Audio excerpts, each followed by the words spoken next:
Bienvenue dans Conversation, Madame Figaro. Aujourd'hui, nous allons parler de dessin, peut-être d'érotisme, peut-être de dessin érotique. Mon invitée, vous la reconnaîtrez, elle a plusieurs cordes à son arc, mais aujourd'hui, on est là pour parler de son travail d'illustratrice et de dessinatrice. Bonjour Louise Bourgoin. Bonjour Joseph, merci de me recevoir. C'est un plaisir de vous avoir ici. Merci. Je vous pose ma question traditionnelle, celle que je pose à tous mes invités. Ça fait quoi d'être vous en ce moment? Ça fait quoi d'être dans la peau de Louise Bourgoin en ce moment? Ça va, c'est supportable. C'est supportable. Ouais. Est-ce que... en fait, je m'appelle Ariane Bourgoin et Louise Bourgoin, c'est mon nom d'actrice, donc c'est toujours un peu un personnage. Et là, je me sens plus Ariane quand je viens de parler de mes dessins. Ah oui, ouais. C'est une facette plus naturelle, en quelque sorte? Plus proche, plus intime, plus proche, forcément. Ouais.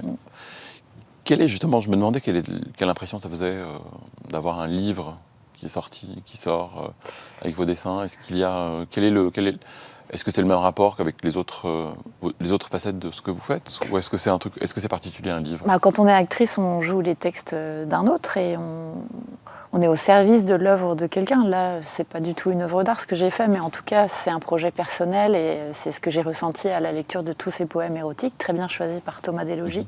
Et donc, il y a quelque chose de très personnel dans le sens où j'ai fait ça chez moi, j'ai beaucoup travaillé, ça m'a pris beaucoup de temps, il y a énormément de dessins dans le livre.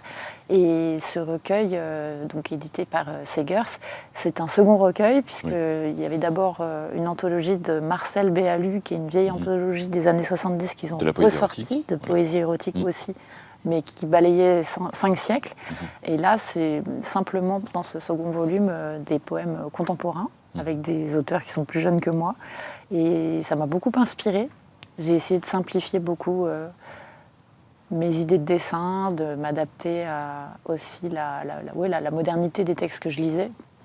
Et parfois, j'essayais d'être vraiment au plus proche du poème que je lisais, mais parfois aussi, j'ai interverti des dessins qui étaient plutôt destinés à un poème plutôt qu'à un autre. Et puis ça a créé une sorte de conversation où ça apportait un troisième élément dans la discussion du texte et du dessin. De la façon d'agencer les choses.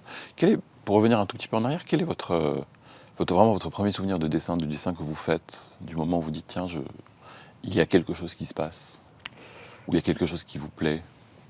Mon premier souvenir, c'est vraiment une impression de magie, dans le sens où j'avais beaucoup d'amoureux quand j'étais au collège, mais des amoureux...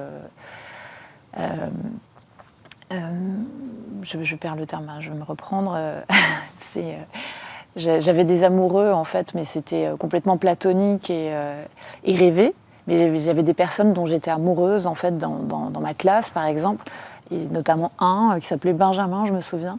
Et je le dessinais en train de m'embrasser. Et j'avais l'impression, en dessinant nous deux en train de nous embrasser, je ne l'ai jamais embrassé, hein, mais que ça se produisait un peu. Donc il y avait quelque chose d'un peu incantatoire ou magique. Et après, je faisais disparaître le dessin. Mais le fait de dessiner la chose me la rendait un petit peu possible. Et donc, je crois que c'est resté pour toujours un moteur dans mes dessins. C'est intéressant parce que souvent on écrit ou on dessine, on met les choses sur papier un peu pour les éloigner, pour s'en débarrasser. Là, c'est vraiment pour vous rapprocher de ce qui était trop loin de vous. C'est vrai. C'est intéressant. Par exemple, il m'est arrivé aussi de trouver très beau un homme, mais de savoir que la vie avec lui ne serait pas possible. Et le fait juste de le dessiner, ça me donnait l'impression d'avoir eu une histoire avec lui un petit peu. Est-ce que le dessin vous a toujours accompagné ? Est-ce que c'est quelque chose est-ce que c'est un exercice, en tout cas une pratique que vous avez eue, qui ne vous a jamais quitté ? Toujours, parce que j'allais beaucoup chez ma nourrice enfant, et je me souviens qu'il n'y avait que des crayons et du papier, donc j'ai toujours dessiné pour passer le temps. Et puis c'est devenu un peu comme l'écriture automatique, un peu du dessin automatique.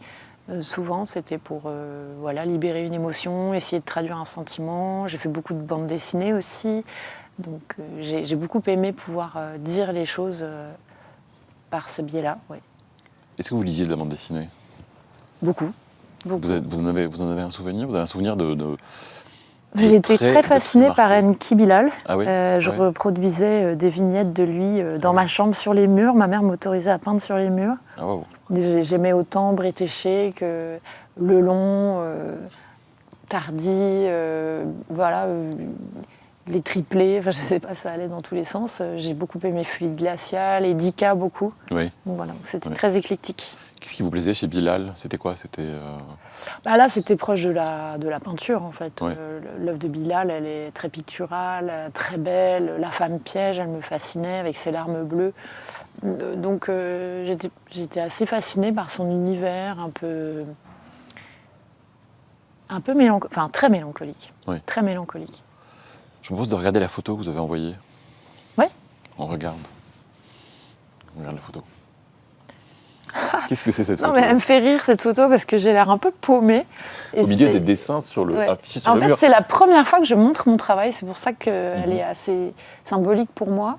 On est en 2013 et Ouais. c'est ma voisine qui découvre tous mes dessins dans mon immeuble et qui me dit « Ah, mais je travaille pour Pierre Fray, qui est un Mhm. grand décorateur, Ouais. qui vend des tissus, des papiers peints, des tapis dans le monde entier. » Et elle m'a dit « Mais tu devrais lui montrer tes dessins, vous devriez faire une collection ensemble. » Et je voulais pas. Puis au bout d'un an, je vais dans ses bureaux et puis je sors tous mes dessins. Et puis il voit tout de suite qu'on peut faire des imprimés, qui sont toujours en vente aujourd'hui. D'ailleurs, Oui. 10 ans après, c'est drôle. Et c'est donc lui qui m'a fait oser présenter mon travail. Et puis le fait que ce soit comme ça reporté sur des supports usuels aussi, ça m'a détendu. Moi qui venais de l'école des beaux-arts où il fallait à chaque fois pondre un concept très élaboré, très intelligent. Là, ça devenait, voilà, c'était illustratif et ça me plaisait beaucoup comme ça. Vous aimez bien ce côté comme ça, un peu, ouais, comme vous dites, un peu usuel, même, Ouais. et même qu'on pourrait ne pas remarquer finalement quand c'est une assiette, un coussin ou quelque Ouais, chose j'aime comme ça beaucoup qui ça. est posé. Ouais. Finalement, on ne se dit pas, ah, tiens, c'est une œuvre d'eux. Finalement, Bah voilà, ça j'aime passe. beaucoup la peinture, bien sûr, la sculpture, mais aussi les arts décoratifs. Pour moi, tout ça, c'est de l'art, quoi qu'il arrive. Donc je trouve que c'est en tout cas assez gratifiant de pouvoir proposer ses dessins sur des objets utiles. Et cette photo elle rappelle ce que vous évoquiez tout à l'heure, c'est-à-dire votre chambre d'enfant avec les dessins sur les murs. Oui. Il y a un peu ça. C'est un peu ça quand même. Là, En tout cas, j'ai là- l'impression de voir ce que vous racontiez en plus grande, évidemment. Moi, je trouve que ce qu'on voit, c'est que je suis obsessionnelle et que j'ai un tempérament Absolument, obsessionnel. on va en parler. Voilà. Parce que J'ai- quand même 10 ans plus tard, je suis toujours avec ces entrelacs de corps et voilà, je suis désolée, c'est comme ça. C'est J'arrive pas à dessiner des paysages. C'est ce que j'allais vous demander, c'est-à-dire à quel moment vous vous mettez à dessiner ces corps enchevêtrés et qu'est-ce qui fait qu'ils sont enchevêtrés ces corps? Parce que c'est vraiment ça, c'est-à-dire que dans tout votre dessin, c'est vraiment ça, c'est cette recherche autour de corps qui eux-mêmes se cherchent, se trouvent, s'accumulent.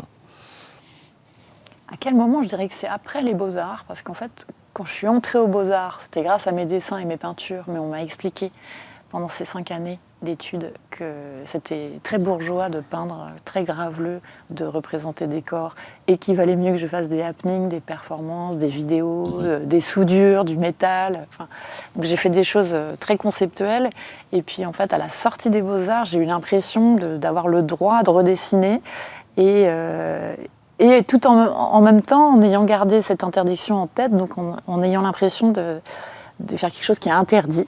C'est très étonnant. Mais aujourd'hui, ça a complètement changé. Il y a un grand retour à la figuration, Oui.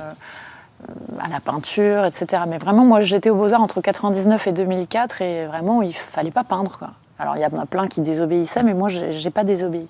Et après ça, donc après cette école, j'ai redessiné. Et je pense que j'ai cherché ces imbrications pour dire un sentiment, mais je pense que c'est très lié aussi à mon expérience d'actrice. Par exemple, le fait d'avoir travaillé dans Un beau dimanche de Nicole Garcia. C'est une grande actrice, Nicole Garcia, et je me souviens qu'elle m'avait appris à déconstruire les postures attendues que j'avais au départ d'une scène, par exemple. Elle m'imposait de me tenir sur mes coudes, ou des positions assez inconfortables, mais qui donnaient la note après pour la suite de la scène. Et son travail sur le corps, avec moi, m'a beaucoup inspirée dans le dessin. Et ben là, je suis très bavarde, mais je voulais juste dire que quand on est en couple aussi, quand on est très amoureux, dans un rapport physique, on a envie de fusionner avec l'autre, et il y a quelque chose qui nous limite à travers notre propre corps. Donc je cherche toujours cette espèce de fusion qui n'arrive pas, et donc ces imbrications de corps, mais qui me permettent aussi de créer une composition équilibrée. Et j'aime beaucoup aussi perdre le regard du spectateur et que le spectateur se dise mais ils sont combien mais à qui est cette jambe? Attends, mais si elle est comme ça, c'est pas possible. Enfin, voilà, donc il y a, comme c'est à main levée, à la plume sur une feuille blanche, il y a plein d'incohérences anatomiques et que j'ai fini par assumer. Et donc, d'avoir vraiment ce côté un peu presque hypnotique, enfin en tout cas d'être dans la perte. À quel moment, vous l'avez un peu dit, mais l'érotisme aussi est présent dès le départ en fait. C'est-à-dire que vous dessinez des corps, mais c'est aussi l'érotisme qui est là. Vous aurez pu dessiner des corps. L'érotisme, il est là, mais un peu malgré moi, parce que finalement, moi, ça m'intéresse pas beaucoup de dessiner des corps avec des vêtements, dans le sens où ça rompt ma ligne, et que j'aime bien la ligne claire. Et puis surtout, ça date un dessin, un vêtement, ça raconte une époque, et j'ai envie de quelque chose de plus absolu, qui traduise un sentiment et pas et que ce soit pas anecdotique. Donc, j'ai débarrassé les corps de vêtements, mais il y a quelque chose là-dedans qui est plus de l'ordre de comment dire, comme un petit poème quoi, livré dans l'instant, comme un haïku quoi, un petit poème le dessin, sur le moment. Votre dessin est quasiment comme une écriture en fait. Oui. Et est-ce que lire les poèmes de cette anthologie, est-ce que certains poèmes ont une influence très directe sur le dessin? Est-ce que vous... Oui. Parce qu'il y a beaucoup d'absurde, de surréalisme. Il y a un poème qui s'appelle Ma grosse mythe, par exemple, pour ne pas dire autre chose. Donc, j'ai fait une sorte de grande mythe hybride avec des corps. Enfin, oui, il y a plein de poèmes qui m'ont inspirée. J'aime beaucoup l'écriture de Brigitte Fontaine, de Joyce Mansour, de Grésy Dillis-Réal, Zoé Besmond de Sonneville aussi, que je ne connaissais pas. Florian Bardou, voilà. Donc c'est Florian Bardou, comme c'est beaucoup d'hommes entre eux, j'ai dessiné des hommes entre eux, ce que j'avais jamais fait. J'ai transformé mon habitude de faire des cheveux en vagues aussi, parce qu'il parle beaucoup de la mer. Donc oui. Ça m'a beaucoup inspiré, tout simplement. On écoute un peu de musique. Ouais. On va écouter un morceau, on va voir si vous reconnaissez, si ça vous évoque quelque chose ou pas. On écoute un premier morceau.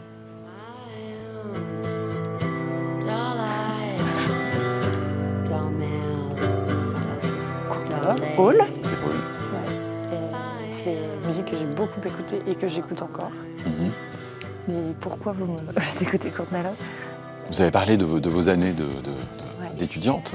J'ai l'impression que ça correspond un peu. Complètement. Voilà. C'est vraiment les beaux-arts. Ouais. Voilà, c'est les beaux-arts. C'est aussi une idée un peu romantique de la musique, de ce côté. Elle est vraiment dans un truc très amoureux, très incertain par rapport à Kurt Cobain qu'elle vient de rencontrer. Et je me demandais si ce romantisme-là infusait dans votre travail, dans votre pratique du dessin. Est-ce qu'on est, parce qu'elle parle beaucoup des parties, des choses qui se. Est-ce que c'est quelque chose qui est. Est-ce que la musique comme ça, des choses de votre jeunesse aussi, est-ce que ça influe sur votre façon de faire? En tout cas, ce qui est sûr, c'est que je suis très sincère dans mon travail et que ça m'a été beaucoup reproché quand j'étais étudiante. On me disait. Mais on s'en fout, mes profs me disaient, mais on s'en fout que tu sois sincère. Un artiste, c'est un arnaqueur, en fait. Il faut mentir, Et ça m'allait pas du tout. J'ai jamais réussi à m'y faire à ça. Je me voyais pas du tout inventer un mensonge pour vendre mon travail. Et du coup, j'ai retrouvé cette possibilité d'être sincère dans le cinéma, je pense, en tant qu'actrice. Oui. Mais on a l'impression que vous l'avez dans le trait, c'est-à-dire la clarté du trait et ce minimalisme aussi, parce que vous êtes dans un trait dans une construction assez minimale. C'est vrai que du coup, on peut pas vraiment tricher à la ligne claire. Là, ça passe sous sa case, dans le sens où, effectivement, quand on fait plein de petits traits pour dire quelque chose, on peut noyer les mauvais dans les bons. Et là, c'est un peu comme un électrocardiogramme. Je suis toujours touchée par les artistes qui travaillent à la ligne claire parce qu'on sent parfois le petit tremblement Enfin, le geste, en fait, me touche beaucoup. C'est pour ça que j'aime beaucoup les dessins de Jean Cocteau, évidemment, puis les dessins de Matisse, les dessins de Francis Picabia, les dessins de David Hockney. Ils sont tous... Oui, on a l'impression, le trait, en tout cas le geste. On écoute un autre morceau ? Oui. Un autre morceau, alors, on va voir.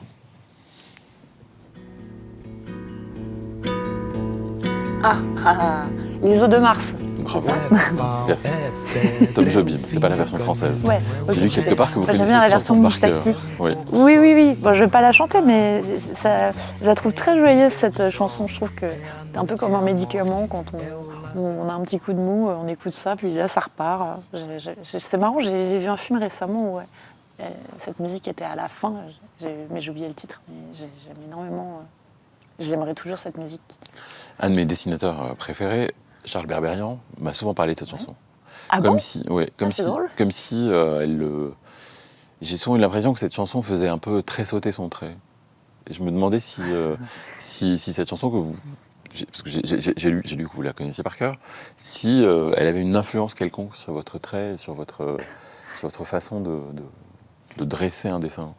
En tout cas, pour dessiner, j'ai besoin d'être dans une ambiance très calme, seule, et avec souvent une musique plutôt baroque. Enfin, en tout cas, là, ça me déconcentrerait, je pense, de l'écouter pour dessiner, mais j'ai un problème, je suis obsessionnelle, pas seulement dans le dessin, mais par exemple, j'écoute quand même 100 fois le même morceau. D'accord. Donc je peux passer la journée entière à dessiner avec le même morceau. Le dernier morceau que vous avez écouté comme ça, c'est lequel, vous vous souvenez ? Moi, je sais pas, par exemple, la version au piano de Rue des Cascades de Yann Tiersen. D'accord.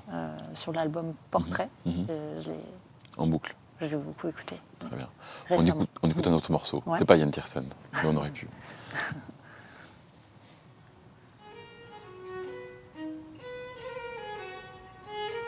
Ça, c'est de la musique baroque. Oui.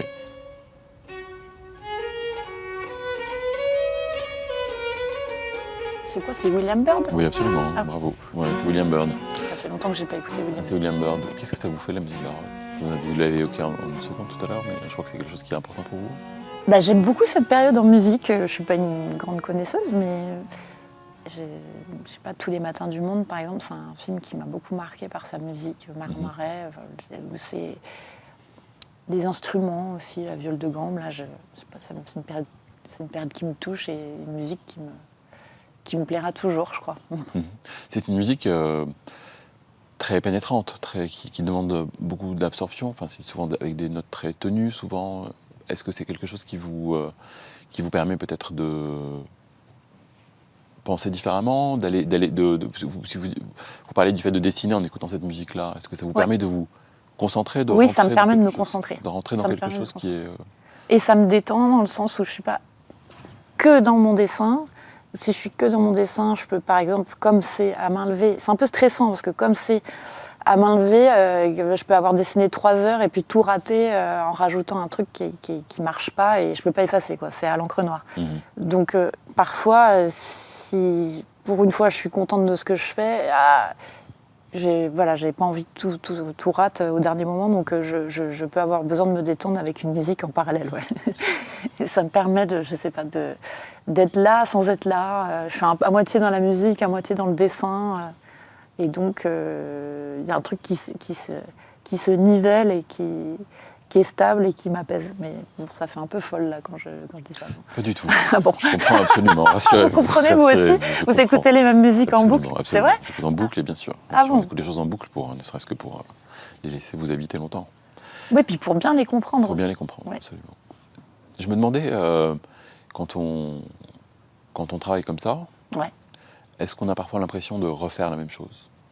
Est-ce qu'on a cette impression, comme par exemple comme un groupe de pop qui refait souvent la même chanson, ou alors comme Patrick Modiano qui réécrit souvent le même livre. Est-ce qu'on a l'impression de refaire cette même chose ?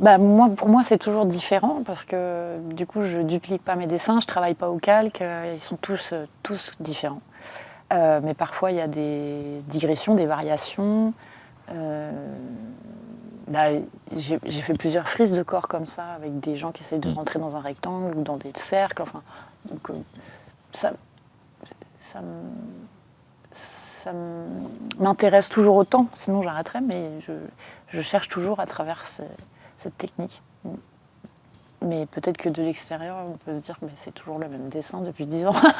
Mais en fait, non. Si on regarde bien, non. C'est jamais les mêmes. Est-ce que vous connaissez Crazy Cat de George Herriman? Crazy Cat, Non. George Herriman a dessiné un strip, une bande dessinée pour les journaux, Oui. pendant 40 ans, et c'était toujours la même histoire. C'est un triangle amoureux entre un chat, un chien et une souris. Si vous deviez raconter une histoire, quelle serait-elle en dessin? Est-ce que vous avez une histoire que vous avez envie de raconter? C'est drôle parce que je viens de réaliser mon premier court-métrage en tant que réalisatrice. Et j'ai tout storyboardé précisément pour... Vous avez tout dessiné? J'ai tout storyboardé et puis à tel point, comme j'ai colorisé le storyboard, vraiment, je me suis pris la tête à tel point que je me suis dit mais pourquoi le réaliser puisque tout est là. Mais en fait j'ai découvert que j'avais absolument pas respecté mon storyboard sur le moment, sur le plateau, et tant mieux d'ailleurs. Mais pourquoi je dis ça? Parce que oui, je pense que si j'ai envie de raconter des histoires en tant que réalisatrice, il est très possible que j'essaie de faire un roman graphique plus tard, ouais, mais bon, il faut du temps. Et il y a plein d'histoires que j'ai envie de raconter. Mais d'ailleurs, parfois en plateau, je dessine aussi ce qui se passe. J'aime bien donner un contre-champ un peu au tournage. Avant votre roman graphique, je vous propose de regarder des mots. Des mots et on réagit aux... C'est-à-dire, je vous demande de réagir aux mots. Okay. On va voir les mots qui vont s'afficher. Le premier mot, geste. Quel est votre premier geste? Quand vous dessinez. Le matin, quand je dessine. Quand vous dessinez, quel est votre premier? Quel est chercher ma plume, ouais, quoi. Ouais. Parce que je dessine à la plume et je cherche tout le temps mes affaires. Je suis très désorganisée. Vous êtes bordélique? J'ai pas de bureau, donc je dessine sur ma table de cuisine. Et comme du coup je pousse tout sur la table de cuisine pour les enfants, le goûter, mon premier geste, c'est quand je m'installe pour dessiner, c'est de chercher mon matériel, quoi. C'est quand même fou. Voilà, donc c'est ça. Mon premier geste, c'est vraiment la fille perdue. Je cherche mes lunettes, ma plume, enfin bon, bref. Très bien. Le mot suivant, travail. Travail. Est-ce que vous avez l'impression de travailler? Quand je dessine? En général, est-ce que vous avez l'impression de travailler? Vous faites plusieurs choses. Je me dis tout le temps, il faut que je travaille. Je culpabilise toujours de procrastiner. Ah oui? Une grande culpabilité pour moi de regarder un film ou une série ou d'aller me balader. C'est terrible. Je me flagelle, quoi. J'ai l'impression tout le temps qu'il faut que je me cravache, quoi. Il faut que je fasse ça, il faut que je produise ça, il faut que je fasse ci. Mais bon, c'est un moteur. Et... C'est le complexe de l'étudiante des Beaux-Arts. Peut-être, oui. Le mot suivant, modèle. Avez-vous un modèle? Vous avez parlé de Bilal, de plein de choses, mais est-ce que, dans le fond, est-ce qu'il y a un modèle? Non. Très bien. Pas de modèle. Mais j'aime beaucoup plein d'artistes. Par exemple, Marguerite Burna-Provin, dont j'ai acheté des dessins, c'est quelqu'un qui est à la fois chanteuse, poétesse, autrice, dessinatrice, peintre. Et ça c'est un modèle pour moi parce que du coup, je trouve génial de pouvoir comme ça faire plein de choses différentes à la fois qui se nourrissent. Mot suivant, protection. Est-ce que le dessin est une protection? Est-ce que oui? Oui.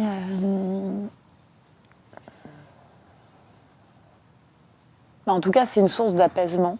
Et je trouve que c'est rassurant pour moi de pouvoir m'exprimer par le dessin. Parfois, il y a des choses que je n'arrive pas à dire et que je pense réussir à dire par le dessin. Le mot suivant, question. Est-ce que vous vous posez une question? Est-ce que quand on dessine, ou en général, est-ce que vous avez une question que vous avez à l'esprit? Non. Non, mais en plus, mon système de dessin, on l'a dit, c'est un peu automatique. Donc, justement, j'aime beaucoup le fait que ça me fait arrêter de réfléchir, finalement.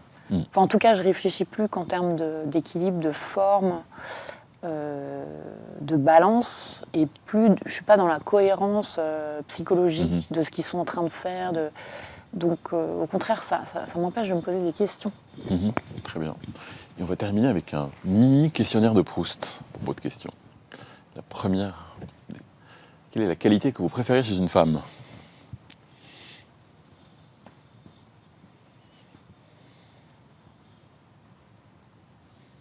Qu'elle se définisse ni comme un homme ni comme une femme. Très bien. Et chez un homme? Même chose. Très bien. Quel est votre principal défaut Obsessionnel. dans tous les domaines? Non, quand même pas. Mon principal défaut, mais j'en ai mille des défauts, je sais pas désorganisé,